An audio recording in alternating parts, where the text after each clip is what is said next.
Kanang kamay nanay. Okay.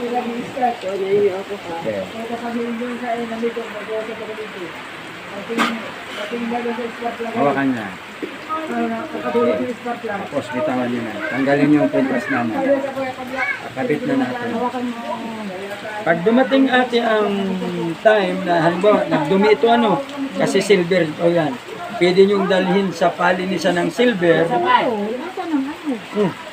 At naputol, baka natanggal lang.